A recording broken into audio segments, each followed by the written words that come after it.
बिस्मिल्लाहिर्रहमानिर्रहीम। अस्सलाम वालेकुम। अपने YouTube channel info Ahmad Shahzad में आप लोगों को खुशामदीद। आज की वीडियो भी एक इलेक्ट्रिक कार पर है। तो ये टोयोटा की इलेक्ट्रिक कार है, तो इसके बारे में आज की वीडियो में आपको बताऊंगा। इससे पहले टोयोटा ने एक इलेक्ट्रिक गाड़ी किस मुल्क में मुतारफ़ कराई उसके बारे में बताऊंगा। तो वीडियो को मज़ीद आगे बढ़ाने से पहले मैं अपने नए आने व्यूअर्स से गुजारिश करूंगा कि अगर आपने अभी तक मेरे चैनल को सब्सक्राइब नहीं किया तो प्लीज़ मेरे चैनल को सब्सक्राइब कर दें और बेल आइकन को प्रेस कर दें ताकि हर आने वाली नई वीडियो आपको जल्दी मिल सके। तो बात कर रहे थे टोयोटा की इलेक्ट्रिक कार की।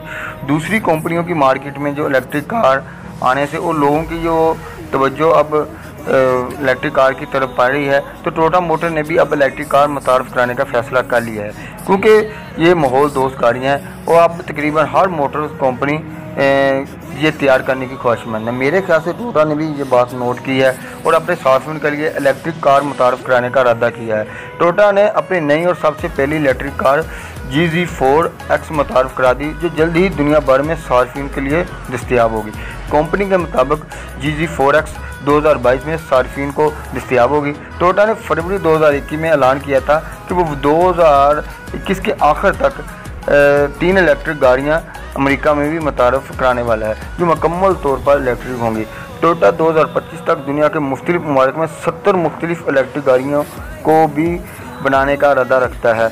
लेकिन अब कंपनी ने जो इलेक्ट्रिक गाड़ी के जो मंसूबे हैं इसको हतमी शक्ल देने की शुरू कर दिया है। टोयोटा ने GZ4X गाड़ी के मुतालिक अब इतना ज़्यादा तो नहीं बताया, लेकिन इतनी मालूमात ज़रूर दी है कि ये गाड़ी साबरो एक जापानी कंपनी है, उसके साथ मिलकर तैयार की गई है।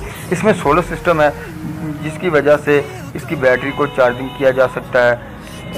मिसाल के तौर पर अगर आपने बाहर कहीं धूप में वो गाड़ी पार्किंग की होगी तो वो सोलर की वजह से ऑटोमेटिक चार्ज होती रहेगी।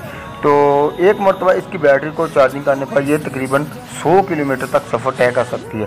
ताहम इसके बारे में मज़ीद और दुरुस्त मालूमात कंपनी मज़ीद कुछ दिनों में बताएगी, तो फिर मैं आपको मज़ीद इसके बारे में बताऊंगा। इससे पहले टोयोटा ने 2020 में सिर्फ जापान के सार्फिन के लिए इलेक्ट्रिक कार C+ पोर्ट मुतारफ़ कराई है। इसमें सिर्फ 2 अफराद सफ़र कर सकते हैं। ये छोटी कार होने के बावजूद जापान में बहुत ज़्यादा मकबूल है। टोयोटा के मुताबिक ये गाड़ी जापान में मुतारफ़ कराने का मकसद सार्फिन की इलेक्ट्रिक गाड़ी की तरफ तवज्जो हासिल करना भी है। ये गाड़ी छोटी होने की वजह से मुख्तसर यानी छोटे और जो सफ़र रोज़ाना की बिना पर होते हैं इनके लिए ये बनाई गई है। टोयोटा एक जापानी कंपनी है और दूसरी जो कंपनियों की तरह इलेक्ट्रिक गाड़ियों की तरफ अब तवज्जो दे रही है।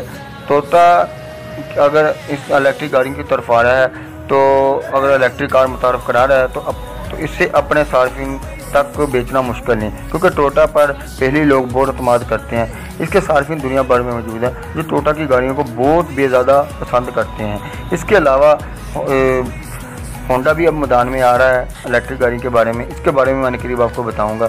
तो उम्मीद करता हूँ कि आज की वीडियो आपको पसंद आई होगी। अपना बहुत सारा ख्याल रखें। मेरे चैनल का भी पाकिस्तान जिंदाबाद, पाकिस्तान पाइंदाबाद।